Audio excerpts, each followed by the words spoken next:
Yan, magandang araw mga ka-agripatids. Yan, sa muli po nagbabalik si Kuya Chugs para sa isang video na kakaiba. Sa ngayon po kasi gagawa po kami ng isang video tutorial papatubo ng sanga ng grapes. Ito pong video ito ay gagawin namin hindi para magmayabang or ipagmayabang kung ano man itong video gagawin namin. Gusto ko lang pong patunayan sa aking otosang, okasang, sa Ochi family, especially sa aking guro na si Okamoto Sensei na yung mga binitawan kong salita sa kanila na magiging akong guro sa larangan ng pag-uubas. Ngayon meron po akong 3 estudyante na willing matuto at ma-adapt yung technology na adapt ko sa Japan. Okamoto Sensei, sa Ochi family, para po sa inyo ito. And hopefully ginawaran po namin itong video ito sa gusto rin matuto o maka-adapt ng technology na na-adapt ko rin sa bansang Japan, sa Okayamashi. Yan. Maraming salamat in advance kasi kayo yung naging motivation ng Satuya Ito Group para ipagpatuloy namin yung mga magaganda at mabubuting adikhain ng mga kabataang willing mag-engage sa agriculture. Especially si Kuya Chugs at sa mga estudyante ko ngayon. Yan. Di ko alam kung napilitan lang sila pero yan. Mga introduction pong ito, gusto ko rin pakilala yung mga sarili nila sa inyo. Yan. Maraming salamat po sa Tuya Ito Goals. Just please support us. Thank you po. Yan, okay guys. Sa ngayon po, papunta na tayo sa ating mga 3 estudyante. Yan. Yan. Sa umpisa, yan. Makikita nyo po yung mga setup na ginawa ng aking mga estudyante ngayon. Yan. Una sa lahat, papakita namin kung ano yung proseso na itinuro ko sa kanila. Hindi pa 100% na alam nila yung pinaka main process, pero at least papakita po namin dito sa video kung hanggang saan yung mga natutunan nila sa pagtuturo ko sa pagtatanim ng ubas. Okay. Not 100% Japanese technology to. Kasi for my own lang, kailangan lang po namin pinaka main objective ay mapabuhay yung mga cuttings ng variety na galing La Union. Yan. Sa muli po, yan. Umpisan po natin kay Brother Harlem. Yan. Brother, ano ba yung task na focus sa'yo? Yan. Ayun po brother, una sa lahat ako nga po pala si Kuya New Harlem. Natasan ni Kuya New Chugs para sa pag-cuttings ng napiling mga sanga ng grapes. Yan. Okay. Okay. Ituturo ngayon ni Kuya Harlem guys yung kung paano yung pag-set up bago lagyan ng yung proseso. Yan. Kasi meron silang mga setup kung paano yung processing para mas madali. Okay. Yan siguro pumili muna tayo ng may mga tubo na may mga nodes na magagandang klase. Yan. Yan ng grapes cuttings yan. Maghanap po tayo. Habang naghahanap po si Kuya Lem ng magandang klase ng cuttings. Yan. Yun dapat dahan-dahan pala guys, yeah. kasi baka maputol yung may mga umusbong ng talbos ng grapes or nudes. Yan. Yun. Ibig sabihin na natubo na siya. Na mga ilang days na po ba siya Brother Lem, nakababad sa tubig? Siguro 2 days. 2 days na siguro to. Mga 2 days. Oh. Okay. Kailan ba dumating yung cardinal variety? Yung nakaraang 2 araw August din. 17. August 17, di ba? Yan, sa August 17, yan. Ngayon, ituturo ni Brother Lem kung paano yung proseso. Guys, tingnan yung mabuti. Explain mo, Brother Lem, yan. Ito po guys, yun nakita nyo meron na po siyang umusbong na dahon. Yan, siguro. paano ta? Papakit ito po. Yan, Yan, okay. ito guys. Lagi natin ingatan to para hindi po masayang yung mga cuttings natin. Yun. Okay. Unang-una sa lahat, suriin po natin ng mabuti kung saan tayo magpuputol ng saan natin to puputulin. Siguro mga 1 inch lang siguro brother na. Okay. Sige. siguro. Tama na to siguro. Yan, 1 inch. Yan guys ha, 1 inch po yung espasyo, yung measurement para tanggalin yung ano. Yan. Sa taas. Puputulin na natin. Okay. Yun. Pakita mo yan brother. Di ba ito Yan. nakita nyo yung kulay green pa talaga Yan, siya na sariwa. sigurong sariwang-sariwa pa talaga yung kuwan natin. Yung cuttings, Cuttings, grapes cuttings. Yan. Next. Ano Next yung po brother is- next? Yan. Yun. Muli po, magpuputol po tayo sa baba. Yan. Okay po. Parang same process lang pero pero ito po kaunti lang dito yung tatanggalin natin at pakita natin yung na okay pa talaga siya at ito po tatanggalin po natin to para hindi ito maging sagabal sa paglaki ng mga dahon dito yung para yung nutrients na mapunta po sa taas. Okay. Diyan, Yan. putol po natin dito and konting kiskis po Kiss. kahit hindi po Ano? siya masyadong kita yung May malaisda pala yan kasi Oo. kailangan kiskisan. kailangan kiskisan talaga. Yun guys. Ayun. Yun. Di ba nakita nyo na to? Okay. Siguro okay na siguro to. And next step po is maglalagay po tayo. Parang susugatan natin Ayan, siya. susugatan. Ako rin, sugatan din. Yun, siguro maraming pa dyan sugatan. Sugatan din ang puso ko, bro. Ouch. Yun, isa. Dalawa. Okay, yan. Tatlo pong guhit or tatlong sugat Yan. po yan. And the next step po is ipapasa ko po itong ginawa kong pag-process nito kay Kuya Junel. Yan. Guys, nasa second step na tayo. Salamat, Brother Lem. Bago ang lahat, Brother Lem, baka may gusto kang i-shoutout. Alam niyo ba yung pagkakita namin na ito? Sige, bala na sila. Mag-message mo rin sila. Isang kindat naman dyan, oh. Yeah. Sorry guys. Kinikilig ah. Something may special person nata si Brother Lem eh. Kinikilig siya eh. Yan, oh. Yeah. Okay. Yan, guys, nasa next topic na po tayo. Pagkatapos pong ni Brother Lem ayusin yung sanga, ano naman kayo yung tasking ni Brother Junel? Introduction po nga pa, brother. Yan. Hello mga kagripatids. Ako nga pala si Junel Bansuela. Welcome to sa Tuya ito. Ayan. So ngayon po, nakatasking pa ako sa mga supplements na gagamitin ko pong pang-enhance po ng cuttings po ng grapes. Ito Yan. po, yan. So ngayon po, galing po sa cuttings po kay Brother Leyuman, no. So ngayon po, ang gagamitin kong unahin ko po is itong parang toothpaste na galing Japan. Hindi ko alam kung ano talaga ito. Hindi ko maintindihan. Hindi ko talaga alam. Yan guys, pasensya na po pero speaking galing po yan kay binili po yan ni Otosang ni Iwauchi-sang, yan, si Sacho. Yan. Hello Sacho. Sacho tawag ko po sa kanya is Chick Boy. Yan. Kasi yun ang tawagan namin sa kanya. Tawag niya sa akin Boy. Tawag ko naman siya bilang boss, Chick Boy. Yan.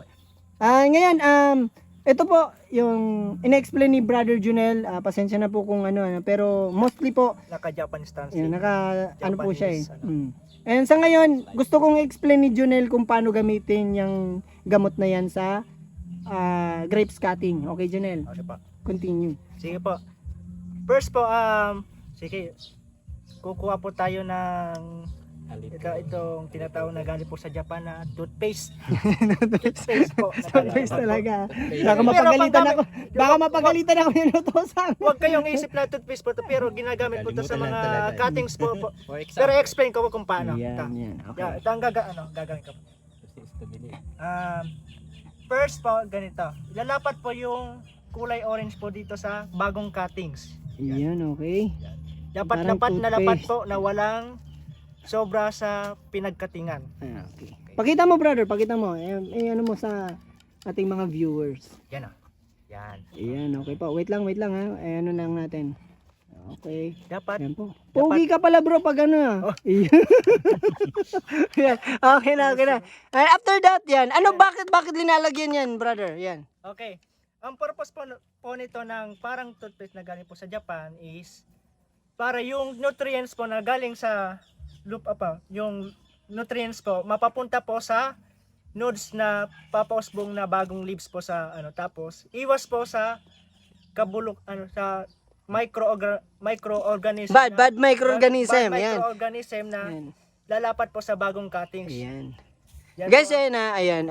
And dagdag lang ni Kuya Chugs, pinaka main purpose talaga, although na is ito po kasing ayan, cuttings na to, magbibigay siya ng supply ng nutrients papunta sa nudes. According dun, in-explain ko lang, maganda rin yung explanation ni Brother Junel kasi pasensya na, estudyante ko ngayon silang tatlo ngayon eh. Pinaka main goal talaga, and yung nutrients na nasa baba, papunta po siya sa taas. And kung sa taas po siya, ibig sabihin, kung hindi natin lalagyan ng gamot, yung linagay ni Junel na gamot, lalabas at lalabas lang yung nutrients, masasayang lang. Kaya linagyan po natin itong sa taas para ma-hold niya na hindi lumabas yung nutrients na nasa tangkay. Yan guys pag na-hold niya yung nasa tangkay, it's better na pwedeng lumabas dito or makafocus na dito sa nudes na lumabas. Yan guys, yun na in-explain ko lang, yan. Pero maganda yung ka-explain ni Junel. Mas cleaner ko lang guys po, yan. Bilang guro o kay sa tatlo kong estudyanteng ito, nagpapasalamat ako kasi na at least na-appreciate nila yung mga tinuturo ko sa kanila. Mga first timer silang sa pag-grapes kasi kakarating pa lang nila dito. Ay kakarating pa lang po ng mga grapes cuttings na in order po na ni Mr. Tayag. Okay, yan. And after that, brother, yan, next procedure, yan. Sa next procedure po tayo. Next procedure po is yung bago yung first procedure na kinatings po yung dito po. Ang gagawin ko pong supplements po naman is root hormone. Yan, root Root hormone. hormone ang root hormone po na purpose naman po nito is pang strong rooting stimulant kung sa po pang usbong agad ng ugat. Tapos Okay. pangalawa po is pwede po to sa mga mahinang Puso? Nila Nilalang. Pwede pa sa mga nasusugatan. Ay, yan. Yung purpose naman talaga sa sugatan. Yung sa mga weekend na po parang sa akin na weekend talaga sa mga bagay. Parang may hugot May gusto nga tayong i-shoutout si Brother Junel Ay, shout out pala yung Yung sa abroad po dyan. alam mo na kung anong ibig kong sabihin. Yung sa abroad po. Yan. yan. Shout out sa lahat. Mamaya, bibigyan natin ng chance yan. Okay. Pangalawa po, ang purpose po naman po nito ng root hormone is increase plant growth, mabilis ang pagtubo ng nudes. Yan. Pangatlo is restoration of weakened trees, yung sinabi ko sa Yan. na yung para sa mga mahihinang puno. Pang-apat is stimulates fruit and leaf production. Yan, Okay. pagmamadali ng yan. After doon yung paglalapat ko po ng pantutis po na ginamit ko sa sa bagong cuttings na panglapat is hugasan ko muna yung pinag-cuttings po na for root hormone. Yan. Tubig. Ito. Dapat malinis po yung paglalapatan ng root hormone. Yan, busy si Brother Lem Talagang marami po yung yung itatanim namin. Hindi ko muna isasama yung pinakagwapo sa estudyanteng tinuturuan ko. I can wait my... He can wait daw, he can wait. Yan, hinugasan na, sinecure na ni Brother Lem yung yan po, makikita nyo yung ni Junel. Yan, Junel. Brother Junel, yan. Okay na. Okay Next, Brother Junel, next process. Yan. Okay. So, katapos hugasan yung pinagkatingan para madaling ma-absorb yung nutrients ng galing sa root hormone ito. Didip ko na po yung Cuttings. cuttings sa root hormone. Okay, yan. Okay, yan. Mahirap talaga pala guys pag nagtuturo, no? Lalo na yung mga tinuturuan mo, mga sugatan ng puso. Yee! Oh, yun.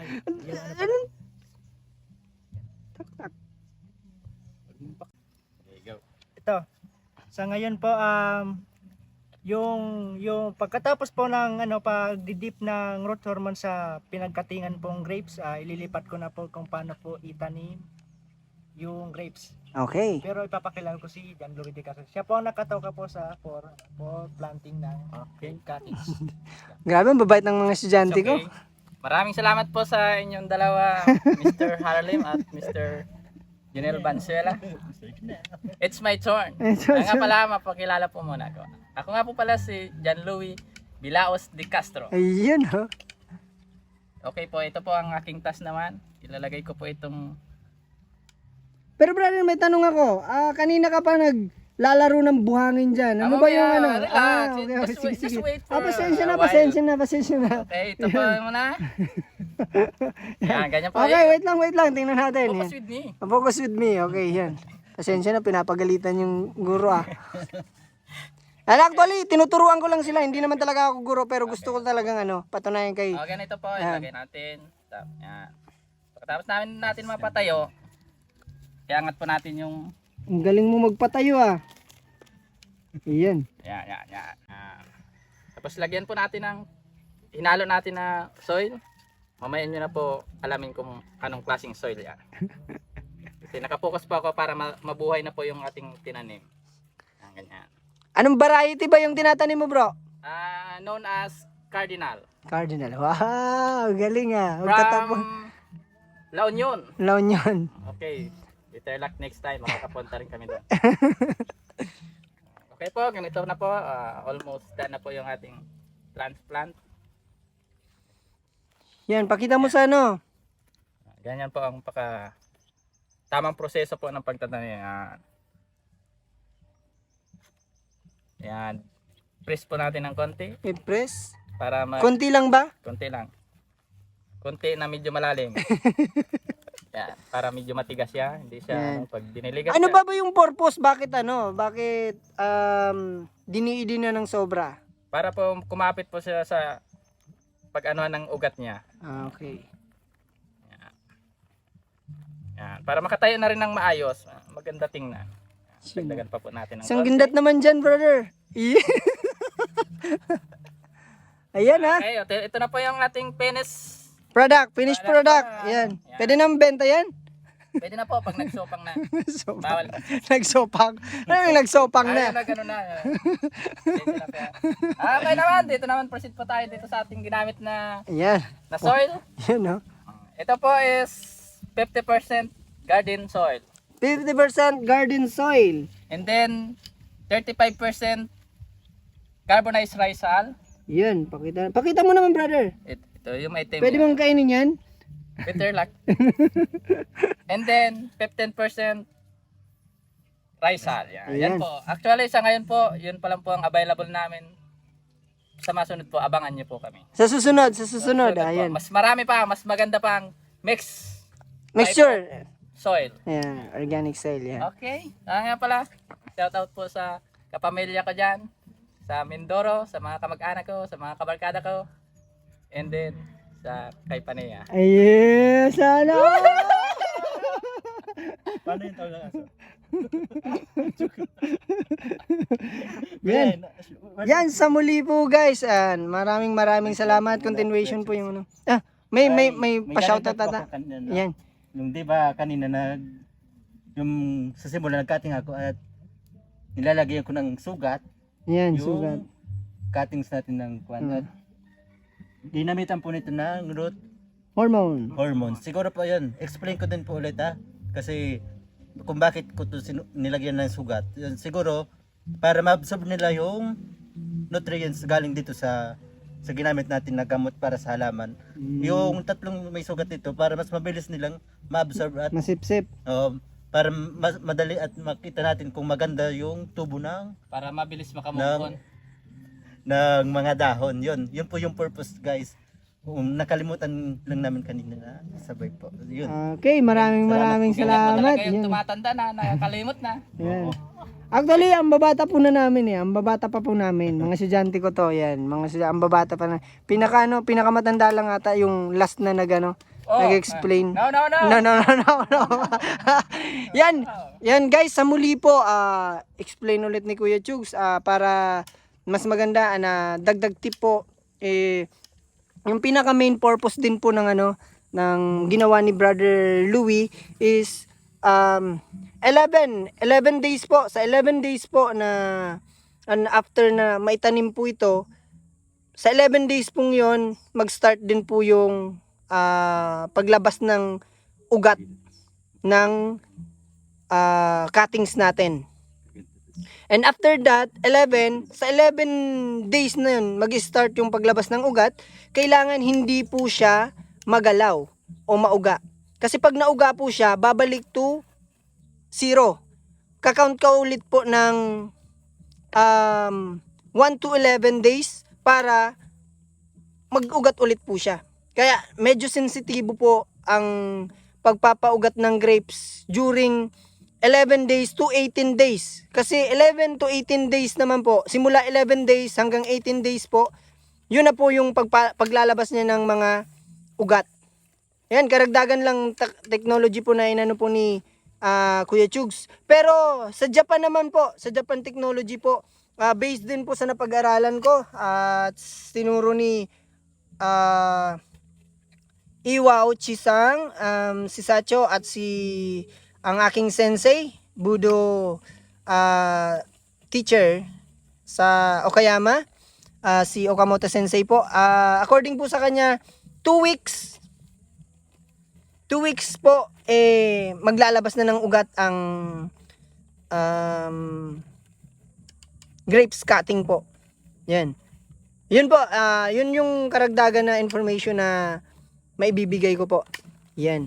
And aside po doon, yan, continuation po yung tatlong estudyante ko na tinuturuan sa pag-grapes. And hopefully, sana itong tatlong to yung makakasama ko pagdating ng araw sa pagtuturo ng grapes dito sa buong Pilipinas. Gusto naming makapag-share ng mga technology hindi lang galing Japan, kundi galing Japan na in-upgrade pa ng mga kabataang Pilipino, yan, dito sa Pilipinas, yan.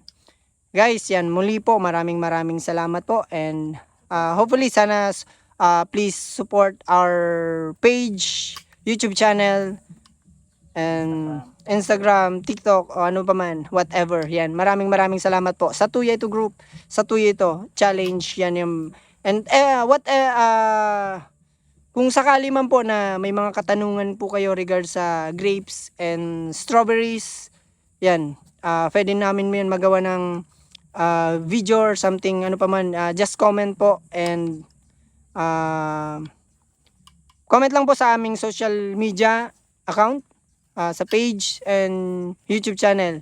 Pwede po kayong mag-message doon, and just in case po, pwede namin pong bigyang kasagutan yung mga katanungan na ninanais yung mabigyang kasagutan. Pero hindi namin 100% po na mailalathala sa inyo na 100% yung maibibigay at may share namin. Kasi based po yun sa experience ni Kuya Chug sa Japan. And gusto rin po naming i-implement dito kung ano ba yung pinagkaiba ng klema. Kung kaya bang kaya bang i-adapt ng klema ng Pilipinas yung klema ng bansang Japan. Pero according po kay Okamoto Sensei, napakaganda daw ng potential ng lupa natin dito sa Pilipinas. Di pa naman po siya nakakapunta dito sa Pilipinas, pero base sa research niya, napakaganda daw ng potential ng ng lupa ng Pilipinas. And yan, gusto niya rin talaga makapunta dito para mapag-aralan at makapag-research regard sa pag-uubas. And kaya daw natin makapag-produce ng 2 times harvest sa isang taon yung pag-uubas based sa kanyang analysis. And nag-research din kasi siya sa ano ba yung quality ng panahon at ng lupa na meron ng Pilipinas. Yan, based sa kanyang research sa maganda yung maganda daw yung quality dito sa Pilipinas. Kaya guys, sa madaling sabi, medyo kampante pero challenging din po sa akin, especially sa aking mga tinuturuan na paano namin ipo-proof o papatunayan yung sinabi ni Okamoto Sensei na talagang maganda talaga yung quality ng lupa at talagang kayang i-adapt yung technology. Kasi for me lang naman po, hindi sa akin ibibigay ni Okamoto Sensei yung 10 taon niyang pinagpaguran i-research. Yan, yun din po yung gusto ko pong ituro o i-share po sa inyo dahil hindi naman po ako nagdadamot. And hopefully, yun din po yung gusto ko pong i-share na bilang isang tinuruan para makapagturo dito sa Pilipinas. Yun din yung pwede kong i-share po sa inyo na sa mga nagnanais ma-adapt po yung technology sa larangan ng pag-uubas. Willing po akong i-share ito, pero step by step para hindi po tayo masyadong maguluhan. And aside po doon, kung may mga possible question po kayo, mas maganda pong mag-message po kayo sa aming social media account. Yan. And aside po doon, marami po kaming mga